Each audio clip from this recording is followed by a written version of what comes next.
customer experience ka dawladda customer service ku waa qofka markaynu la kulanay inagu waxaynu qabanay ama marka hore ee aynu soo jiidayna ha noqoto ama markaynu adeegayna ha noqoto ama markaynu adeegnay kadib ha noqoto laakiin customer experience waa waxa ay tahay inaynu ilaalino waliba aad isaga ilaalino waa waay aragnimada uu qofkaasi meesha ka qaato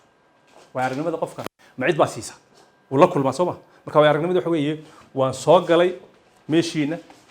dabeedna waan eegayaa eegitaanka aan eegayo xagga dambena waynu ugu tagi doonaa qayb waynu sii sharixi doonaa aan eegayo waxa aan go'aansanayaa meeshani meel aan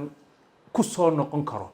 imise qof baa idin yimaado oo dabadeedna ha maxaanu ka haybinaa meeshan eegay muxuu doonayaa muxuu eegayaa meesha because meesha wax kale u haystaa dabadeedna sawir buu sitaa maalin walba uu hormaraa dabadeedna wuxuu soo barto meeshan soo eeg dabadeedna waxa uu la kulmo markaa sawirka uu markaa qaato ayuu weligii haysanaya sida looga furfuraa waxay dhahdaan bad experience-ka qofku maxaa la yidhaahdaa waay aragnimada xunuu kaala kulmo hal waay aragnimo oo xumaanuu kaala kulmo waxaad daweyn kara bay dhahdeen 12 hagaajinood oo aad u samayso oo keliya inaad 12 jeer ama 13 jeer qofka wax wanaagsan u qabato ayuunbaad daweyn kartaa hadda hal maraad xumaysay weeye ama uu dhib ka arkay ama uu wuxuu kaa filayey kaa waayey waay marka maxaynu u soconaa customer service waxaynu u baranaynaa inaynu kala baranno adeega macmiilka loo qabtaa inuu yahay waxaynu inagu gacanta ku hayno aynu inagu qabanayno